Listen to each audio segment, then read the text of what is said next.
Em suas casas e juntos participavam das refeições com alegria e sinceridade de coração, louvando a Deus e tendo a simpatia de todo o povo. E o Senhor lhes acrescentava diariamente os que iam sendo salvos. Os 10 hábitos estão aqui.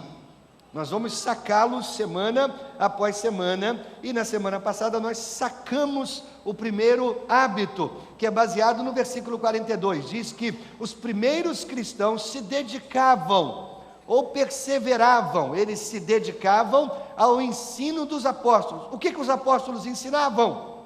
A palavra de Deus. É de onde nós tiramos o primeiro hábito: eu aplico a verdade da Bíblia em minha vida diária.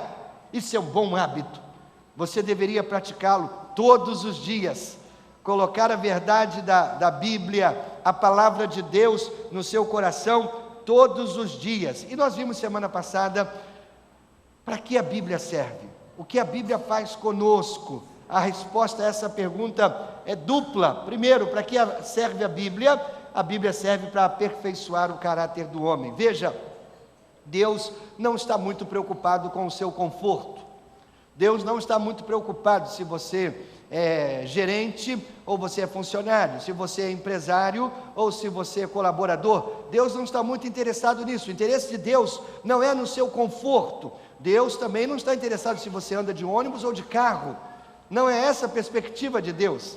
Não são essas coisas que movem o coração de Deus. O que move o coração de Deus não é o seu conforto, é o seu caráter. Deus trabalha no seu caráter. Ele está interessado em mudar você. Há 2 semanas atrás eu estive em uma das minhas células e lá eu dizia: olha, todos nós nascemos tortos. E a palavra de Deus, ela trabalha em nós para nos endireitar, para nos colocar no prumo. Então todos nós precisamos disso aqui. Olha, a Bíblia serve para aperfeiçoar o caráter do homem. É a primeira função da Bíblia. Quando você lê, quando você medita e quando você pratica essa palavra, a Bíblia, o seu caráter vai sendo aperfeiçoado. Segundo, para que serve a Bíblia? Ela serve para preparar o homem para servir a Deus. Veja, você não está nesse mundo para servir os seus próprios propósitos, não. Você está nesse mundo para servir aos propósitos de Deus. Você não está nesse mundo para sonhar seus próprios sonhos, mas os sonhos de Deus. Deus tem algo para você realizar, Deus tem algo para você fazer, e enquanto você não fizer o que Deus quer que você faça com a sua vida, você não encontrará equilíbrio e nem felicidade. Feliz é o homem que faz da sua vida, que cumpre na sua vida os propósitos de Deus. E qual é o propósito de Deus com a sua vida? Abençoar outras pessoas. Esse é o propósito de Deus. Você não está aqui nessa terra para servir a si mesmo, mas para servir ao outro. O Salmo 1 diz assim: bem-aventurado o varão que não anda segundo o conselho dos ímpios, nem se detém no caminho dos pecadores, nem se assenta na roda dos escarnecedores. Antes tem o seu prazer na lei do Senhor, na palavra, e nela medita dia e noite. Pois será como árvore plantada junto a ribeiros de águas, a qual dá o seu fruto na estação própria, cujas folhas não caem, e tudo o que fizer prosperará. Pense na figura de uma árvore. Quando você é uma pessoa que se dedica a meditar na palavra de Deus, permite que a palavra de Deus mude o seu coração, você é como uma árvore, diz a própria Bíblia, plantada perto de um rio, ou seja, ela tem tudo que ela precisa para crescer, florescer, dar frutos, oferecer abrigo, sombra. Pense numa árvore. Uma árvore é uma bênção para outros. Pássaros podem se aninhar numa árvore. Outros animais, e até mesmo eu e você, podemos nos abrigar debaixo da sombra de uma árvore. Nós podemos comer do fruto de uma árvore, ou seja, a árvore é bênção para outros. Deus quer que a palavra dele aperfeiçoe você, para prepará-lo para servir o próprio Deus, abençoando outras pessoas. E aí na semana passada nós ainda respondemos a pergunta, como a Bíblia faz isso? É simples, querido, baseado na própria Bíblia. Paulo escreveu dizendo, a Escritura Sagrada, toda a Escritura Sagrada é inspirada por Deus, e é útil para 4 coisas. Ela é útil para ensinar a verdade, corrigir o erro, condenar o erro, corrigir as faltas e ensinar a maneira certa de viver. A Bíblia faz essas 4 coisas. Tudo que eu e você precisamos na vida. A Bíblia, ela ensina a verdade, condena o erro, corrige as faltas e ensina a maneira certa de viver. Como é que isso funciona? É simples. Aqui está a palavra de Deus, e quando você mergulha na palavra de Deus, você descobre que você não pode viver no nível em que você está. A Bíblia nos ensina que Deus tem um nível superior para a gente viver. Deus quer que sejamos melhores, que cresçamos, que caminhemos em maturidade espiritual. O que é isso? A Bíblia nos ensina a verdade. Então você está num nível e Deus quer elevar o seu nível de vida. O que é isso? É a primeira função da Bíblia, ensinar a verdade. Mas veja, nós somos cabeça dura e a gente quer seguir não o caminho de Deus, a gente quer seguir o nosso próprio caminho, fazer a nossa própria vontade. Mas a Bíblia diz, não faça isso, pare, isso é errado, não siga pelo seu próprio caminho, Deus tem um caminho melhor para você. O que a Bíblia está fazendo? Ela está condenando o erro. Não faça isso, a Bíblia diz assim. E aí você ouve a Bíblia, então você quer voltar para caminhar nos caminhos de Deus. O que é isso? A Bíblia corrige as faltas. Então ela diz, pare, não faça isso, isso é errado. O que você deve fazer? Você deve fazer isso. Ela corrige as faltas, e aí você retorna para o caminho de Deus, e você então está onde você deveria estar, no caminho de Deus. O que é isso? É a maneira certa de viver. A Bíblia ensina a maneira certa de viver, ou seja, ela ensina a verdade, ela condena o erro, ela corrige as faltas, e ensina a maneira certa de viver. Mas nós ainda afirmamos que existem 2 maneiras de você aprender a maneira certa de viver. A primeira maneira é por experiência própria. Você lê a Bíblia, você aprende qual é a verdade, o que Deus quer para a sua vida, mas você é cabeça dura e você se desvia, você segue pelo seu próprio caminho, e distante do caminho de Deus, você quebra a cara, literalmente. Você comete erros, você mete a sua vida num labirinto, você toma decisões erradas, você anda segundo a sua própria vontade, você faz escolhas erradas, e aí é que está. Você está aprendendo levando cascudo, você está aprendendo levando na própria pele. Muitas pessoas quando voltam, finalmente, quando voltam para o caminho de Deus, elas voltam quebradas, elas voltam cheias de cicatrizes, com vários ossos quebrados. Por quê? Porque desviada do caminho de Deus, desviada da verdade, ela fez coisas que não deveria fazer. Ela escolheu estar com pessoas que não deveria estar. Ela teve filhos com pessoas que não deveria ter. Ela se envolveu com vícios, com álcool.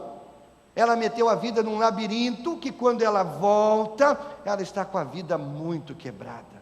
Mas que bom que voltou, aprendeu a maneira certa de viver pela própria experiência.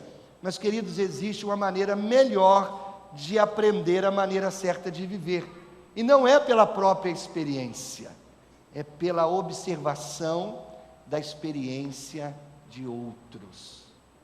Então eu estou aqui no caminho de Deus, esse é o caminho que Deus propôs para mim, E aí eu sou seduzido a seguir em outra direção. O amigo da faculdade me oferece a maconha. Cara, é uma onda bacana, está todo mundo nessa, deixa de ser careta. E eu me sinto tentado a aceitar o trago. E aí eu lembro, puxa vida, mas eu conheço tantas histórias de pessoas que entraram pelo caminho das drogas e se deram tão mal. Não, muito obrigado, eu não quero isso não serve para a minha vida. Eu aprendi por experiência própria? Não, por observação da experiência dos outros. Aí eu estou naquela festa, mas eu sou um seguidor de Jesus. Aí alguém me oferece um copo de chopp, uma taça de vinho, enfim, alguma bebida alcoólica, e eu penso, qual o problema? É só um copo. E aí eu lembro, nossa, mas toda alcoólatra começou com apenas um copo. E eu conheço a história de tanta gente que tem a vida desgraçada por causa do álcool. Não, muito obrigado, eu não preciso, eu sei que isso pode me levar a um caminho desastroso. Você entende? Você pode aprender a maneira certa de viver por experiência própria. Vai lá, prova, quebra a cara, se machuca, coloca a vida num labirinto que depois é tão difícil para poder voltar. Ou você é mais sábio, você aprende observando a experiência de outros. Queridos, a Bíblia existe para fazer de você um homem melhor. Esse é o primeiro hábito da vida de um cristão saudável. O segundo hábito, vamos ler juntos comigo nessa noite? Eu invisto tempo na comunhão cristã. Vamos juntos? Eu invisto tempo na comunhão cristã. Novamente, eu invisto tempo na comunhão cristã. Diz o texto que nós lemos de Atos 2:42. Eles se dedicavam ao ensino dos apóstolos. É o primeiro bom hábito de um cristão saudável. O segundo bom hábito, eu vou me dedicar à comunhão. Eles se dedicavam ao ensino dos apóstolos e à comunhão. Queridos, comunhão cristã é mais do que sentar lado a lado num banco de igreja durante um culto de domingo. A palavra bíblica para comunhão é koinonia, literalmente significa partilhar a vida juntos. A Bíblia diz que eles tinham comunhão através do partir do pão. Isso é comunhão. Desde o princípio, alguns dos melhores momentos da comunhão cristã têm sido apreciados em torno de uma mesa de refeição. Puxa, isso é ótimo! Se há uma coisa pela qual nós batistas somos conhecidos é pelos nossos lanchinhos. Tudo termina com um lanchinho, né? Os batistas são assim. No ensino fundamental, as crianças foram desafiadas a trazerem no dia seguinte um símbolo da sua fé. Aí tinha um menininho judeu, ele trouxe uma estrela de Davi. Tinha uma menininha católica, ela trouxe um crucifixo. Tinha um menino batista, ele trouxe um bolo de laranja. Ok, né? Eu acho que se reunir para comer é parte da comunhão bíblica, faz parte, tá? Mas comunhão é quando os cristãos se reúnem em comunidade. A palavra significa que nós compartilhamos algo em comum. Gente, nós temos algo em comum. E não é o nosso time de futebol, e não é o nosso partido político, e não é nossa inclinação, e os nossos dons e talentos. O que nós temos em comum é muito maior do que tudo isso. Nós temos Jesus como nosso Senhor, nós temos um mesmo sangue sobre a nossa vida, que é o sangue de Jesus. Isso é a nossa comunidade. Por que nós estamos aqui? Porque nós temos o mesmo Senhor, o mesmo Jesus em nossa vida. Eu quero explorar essa ideia de comunidade de duas perspectivas diferentes. A primeira, da perspectiva de Deus. Deus criou uma comunidade amorosa. Deus criou. Você sabia que Deus vive em comunidade? O Senhor é um Deus, mas Ele existe como um Deus triuno. É a Trindade. Deus Pai, Deus Filho, Deus Espírito Santo. São três deuses. Não, é um único Deus. São três manifestações de um mesmo Deus? Também não, é o mesmo Deus se manifestando. Então como é isso? Querido, eu não sei como funciona a Trindade, Eu sei que ela é uma doutrina bíblica das mais misteriosas que existem. John Wesley disse o seguinte: se você puder me explicar como você pode ter 3 velas no mesmo quarto e uma só luz, então eu serei capaz de explicar a você a Trindade. A Trindade é um mistério. Como esse Deus, que é um único Deus, ao mesmo tempo é 3, nós não sabemos como, mas isso nos dá uma ideia de comunidade. Deus ama viver em comunidade. Alguns anos atrás, eu estava num congresso de igrejas em células lá em Curitiba, e na última noite, nos pediram para ficar todos de pé. Nós afastamos todas as cadeiras, eram centenas de pessoas naquele ginásio, nós afastamos todas as cadeiras, e nos reunimos em pequenos grupos. Pessoas do sul, do sudeste, do centro-oeste, do nordeste, do norte, estavam todos reunidos ali em Curitiba. Pessoas com sotaques mais variados possíveis. Havia pessoas do Paraguai, havia pessoas do Uruguai, da Argentina. Estávamos ali, formando pequenos grupos. E nós tínhamos a ceia do Senhor. E um diácono assumiu o microfone e ele fez uma pequena reflexão sobre a Trindade. Como Deus ama a comunidade, a comunhão. Um Deus que vive em comunidade consigo mesmo. O Pai, o Filho, o Espírito Santo. Quando eles criaram o homem, Deus não disse: vou fazer o homem à minha semelhança. Não. A Bíblia diz que Deus disse: façamos o homem, façamos nós, vamos fazer o homem à nossa própria imagem. Já preguei várias e várias vezes em casamentos o texto que fala que Deus olhou para o homem e viu que não era bom que o homem estivesse sozinho. O que Deus criou? Uma comunidade chamada família. Em seguida, Deus estava pronto para formar uma nação. O que Ele fez? Ele chamou uma comunidade chamada família para formar uma nação e disse para Abraão: farei de você um grande povo e o abençoarei. Tornarei famoso o seu nome, você será uma bênção. Abençoarei os que o abençoarem e amaldiçoarei os que o amaldiçoarem, e por meio de você todos os povos da terra serão abençoados. Abraão, você e sua família vão começar uma nação. Isso foi uma promessa que se cumpriu várias gerações depois. Várias gerações depois, essa família havia se tornado uma nação chamada Israel.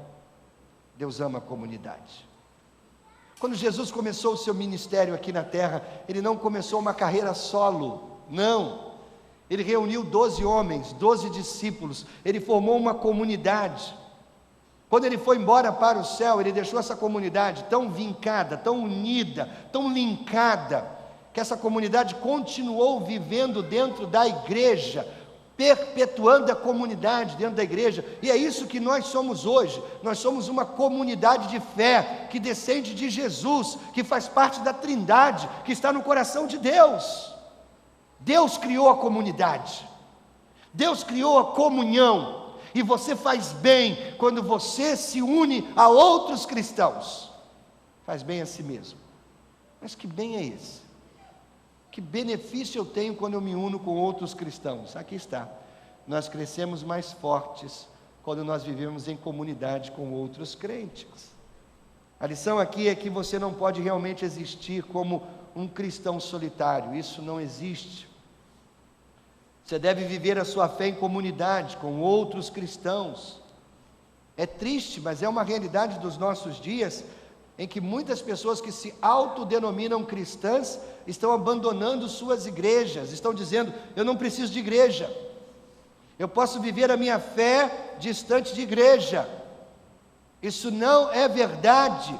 Jesus foi o fundador da igreja para que ela perpetuasse a pregação da palavra e a comunhão entre os cristãos. Mas que tristeza, cada hall de membros de cada igreja no Brasil tem um monte de pessoas que não têm aparecido nos últimos anos. A nossa igreja tem isso. Porque as pessoas não vão mais à igreja. Alguns anos atrás, uma pesquisa listou as 7 principais razões pelas quais as pessoas deixam de frequentar igrejas. Eu tenho uma resposta para cada uma delas. Aqui estão as 7 principais respostas à pergunta: por que as pessoas não vão à igreja? A sétima, a igreja está cheia de hipócritas. Isso pode ser verdade, mas a minha resposta é: sempre tem espaço para mais um. Sexta, eu sou contra a religião organizada. Ok, caminhe conosco algumas semanas e nós vamos provar a você que nós podemos ser muito desorganizados algumas vezes. Às vezes eu me surpreendo como os nossos musicais funcionam. Quinto, eu não vou à igreja porque eu não acredito em Deus. Ok, você não precisa acreditar em Deus, Deus acredita em você. Quarta, os membros da igreja são muito críticos. É verdade, são mesmo, mas todos nós carregamos tanta culpa nas nossas costas que nós não podemos atirar pedras em ninguém. Alguém disse que há tanta coisa boa nos piores de nós, e tanta coisa ruim nos melhores de nós, que nós não deveríamos atirar pedra para ninguém, contra ninguém. Terceiro, porque as pessoas não vão às igrejas, eu acho que deveria acertar as contas com Deus antes de vir para a igreja. Para essa pessoa eu diria: cara, você entendeu tudo de trás para frente. A vida começa quando você se acerta com Deus. É a primeira conta que você tem que acertar. Se acerte com Deus e Deus vai acertar a sua vida. Segundo, eu apenas não estou sendo alimentado. Eu não vou à igreja porque eu não me sinto alimentado na igreja.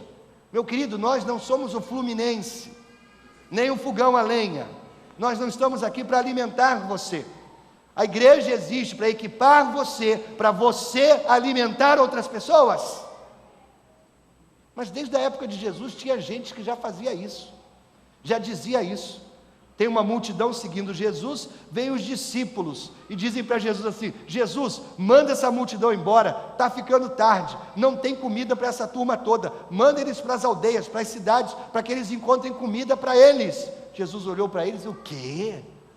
Vocês é que vão dar comida para eles. Nós? Vocês. E ele faz a multiplicação dos pães, equipa os seus discípulos para que eles alimentem outros. Nós não estamos aqui para alimentar você, nós estamos aqui para equipar você, para você alimentar outras pessoas lá fora. Mas a resposta número 1 pela qual as pessoas não vêm à igreja é essa aqui: as igrejas só querem o meu dinheiro. Na verdade, querido, Deus só quer você. Deixa eu dizer uma coisa, como líder de igreja, deixa eu dizer uma coisa muito séria para você.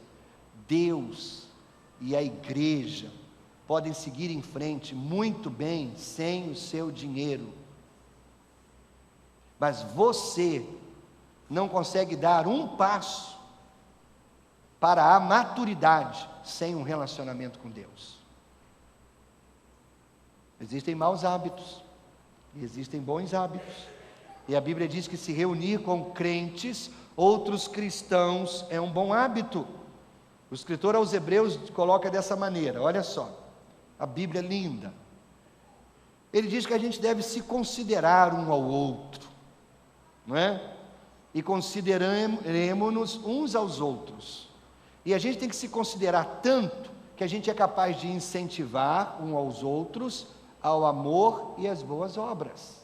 Eu considero você, então eu tenho que incentivar você ao amor e às boas obras.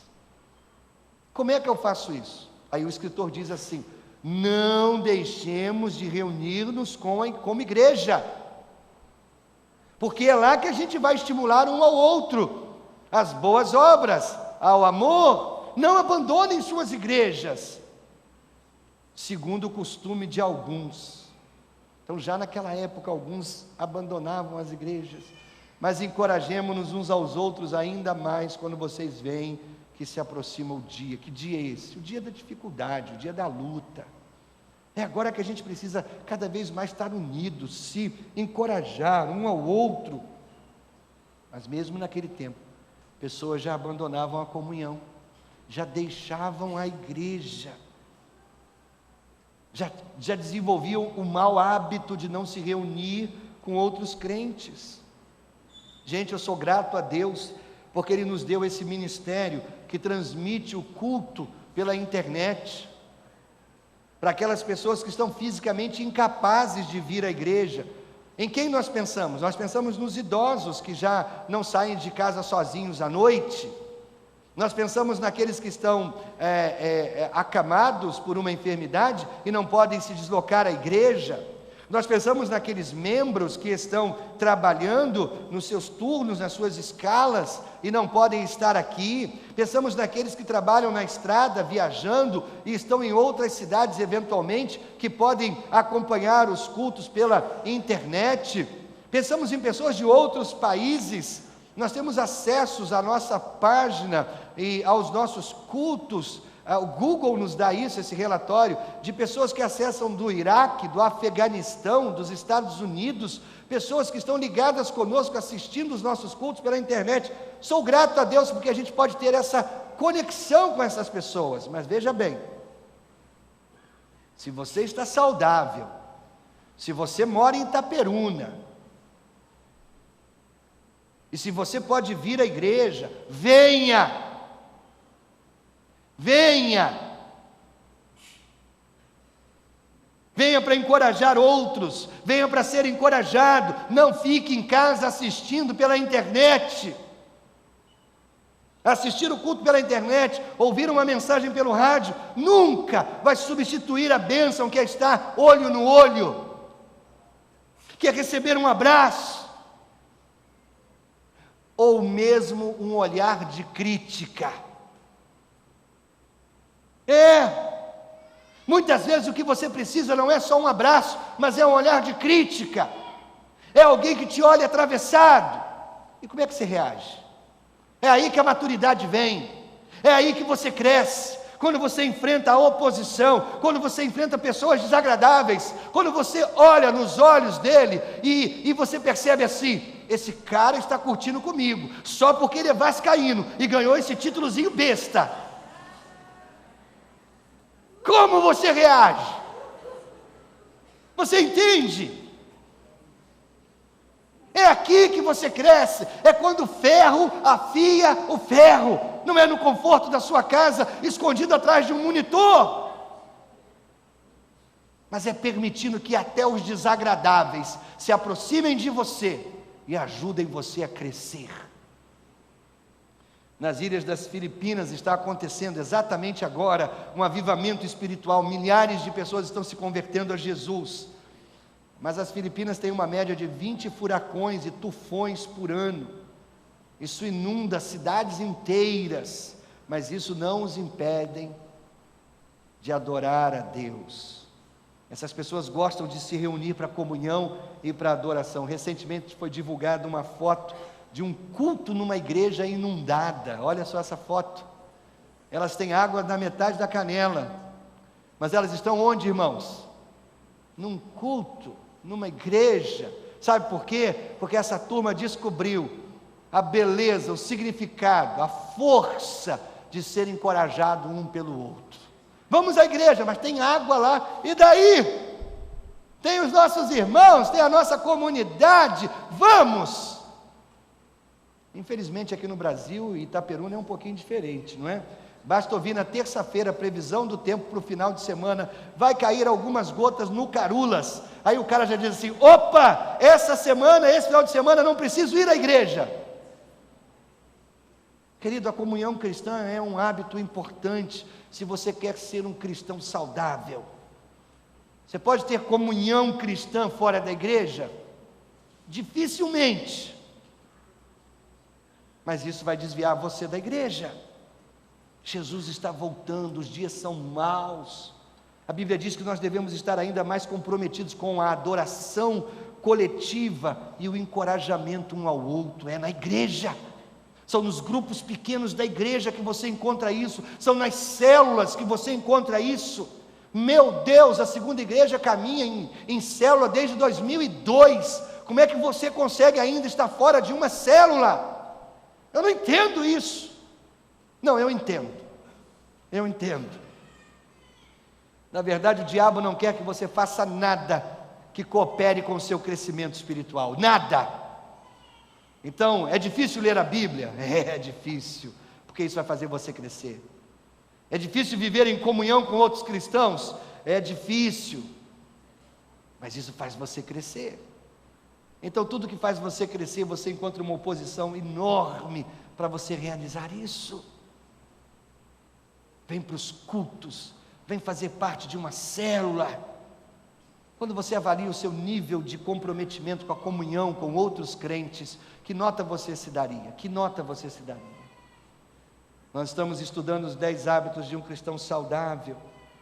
Eu afirmei na semana passada que você não vai descobrir nada novo, nada revolucionário nessa série de mensagens. É tudo básico. Mas é o básico que faz você crescer.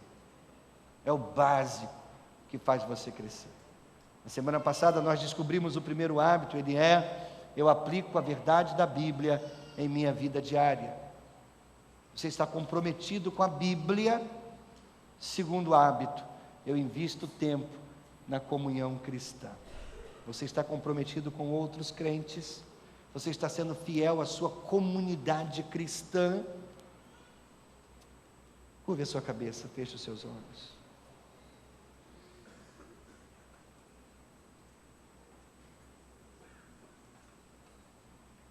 Deus tem um plano para a sua vida, lindo, lindo.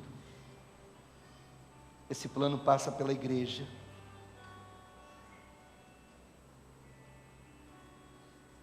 Passa pela comunidade cristã. Passa pela comunhão com outros crentes. Você não vai encontrar pessoas perfeitas na igreja, claro que não. Perfeito é só você. Mas você vai encontrar pessoas com problemas, com dificuldades, pessoas desagradáveis, pessoas com as quais você escolheria nem lidar com elas. Mas é interessante, essas pessoas estão indo para o mesmo céu que você pretende entrar. E como é que vai ser? Como é que vai ser lá no céu? Você acha que você vai ser tão diferente assim? Lá no céu eu vou esquecer de tudo, pastor. Então você vai esquecer até quem você é. Não funciona assim, não funciona assim. Você tem que começar a viver aqui agora em comunidade, para você poder apreciar a comunidade do céu. Vamos orar por isso, Pai. Crescer e ser um cristão saudável deveria ser a meta de cada um de nós, antes de ser um excelente professor, um excelente engenheiro, um excelente padeiro, um excelente pedreiro, nós deveríamos pensar em ser um excelente cristão. Planta isso em nosso coração, Deus, por favor, essa santa ambição de ser um cristão saudável, e nos ajude, Deus, a desenvolver esses hábitos, que vão tornar a minha vida cristã um sucesso aos teus olhos. Dá-nos a tua graça e a tua bênção, que a Bíblia seja o nosso livro de vida realmente, e que a comunhão com outros cristãos seja algo indispensável, como o ar é para os pulmões, seja a comunidade cristã para a alma, para o coração. Faz isso, Espírito Santo, por favor, e abençoe a nossa igreja, a nossa família espiritual. Conduz a nossa vida, Senhor, por favor. Ao longo dessa nova semana que se inicia, quantos desafios nós temos pela frente. Tem gente desempregada, eu peço, Pai, abre a porta do trabalho.